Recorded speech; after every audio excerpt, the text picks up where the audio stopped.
Cheryl Dowden. So Kaylinda talked about the golden age, and Maggie Shirley was the administrator just before I came on board. And my first day at the Women's Center was September 11th, 2001. Very auspicious day. And that was the day that Maggie was going to spend training me before she left on her journey to Ireland. So it was a very, very, very strange day. And it kind of, in some ways, was a little bit of foreshadowing of some things to come in terms of what we were moving into with the political environment during the time that I was at the Women's Center, which was 2001 until 2003. At the time, my co-workers were Thea Tressler, who's the drop-in coordinator, and I'm sure someone who a lot of you know, and can be seen around town with her large dog, Bo. And Penny Ravinsky, who was doing the Women's Equality Project through the Status of Women. As Kaylinda has mentioned, at that time we were very well funded. We had operational funding. We had, I think the three of us were working part-time and then probably volunteering part-time as well. We had a lot of programs running. And a lot of groups that were meeting on a regular basis in the drop-in center, for example, the Coos Women.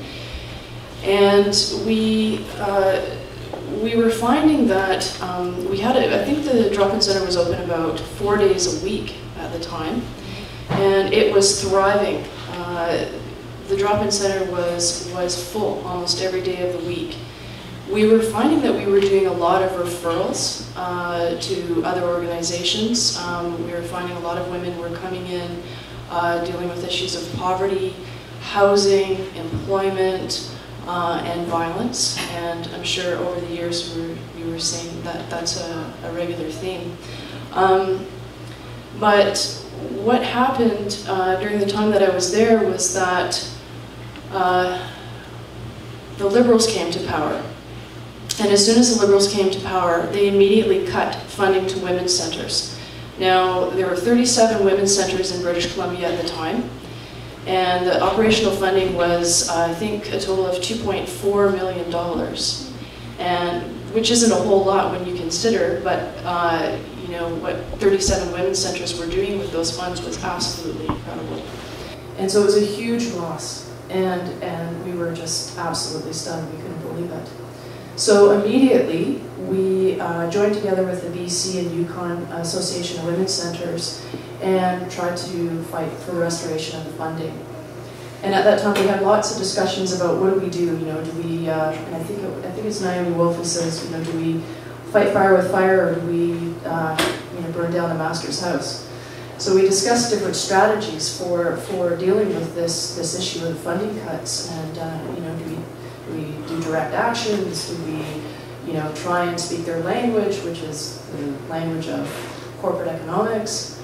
And we tried a number of different tactics. At that time, they had merged. There was no longer a standalone women's equality ministry. We had lost that. It had come under the Ministry of I think, Community, Women's, Aboriginal Services.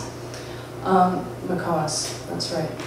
And Lynn Stevens was the woman who was attached to, she had the portfolio of women's equality. And when we spoke to her, we realized that she had very, very little understanding of you know, what women face in terms of economic hardship and well, I mean, I don't even think she really sort of got it on the level of a Feminism 101 course, you know.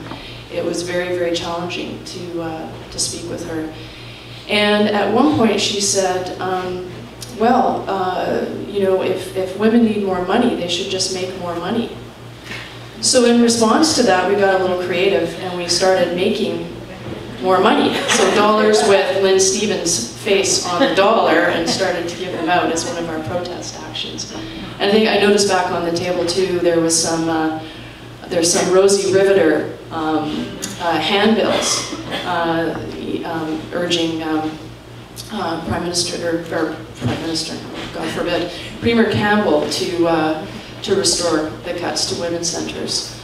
Anyway, during that time, we talked a lot about what we did have in terms of assets in our community, and we put a lot of focus and energy into making sure that we did not lose the house.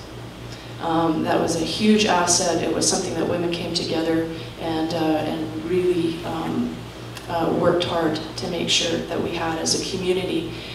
And we put a lot of energy into asking the community to dig a little bit into their pockets and come up with some money to pay down the mortgage. And I just want to acknowledge everyone who did that. A lot of people came forward and took money out of their own pocket, and sometimes time and time again, to save the Women's Centre, to make sure that women always had a space to come to. And I think that that's absolutely phenomenal. And I just want to say really briefly, there were a couple of really amazing highlights during my time at the Women's Centre during those years. And Penny Ravinsky and I applied to the Canadian Women's Foundation and got some funding for a women's co-op ventures project. Because there had been I think there had been like 600 job losses in a very short period of time. And we were losing hospital services and everything else, as I'm sure you all remember. Some of those have never been restored. But anyway, we got some funding and we ran this training program because we were trying to think creatively about how do we support women to operate their own businesses in a way that, that are grassroots, women-centered, and, and we started talking about social enterprise too. What are some of the things that we could do to feed some money back into the Women's Centre? And I'm sure that Kathleen will talk about some of those projects that are happening now.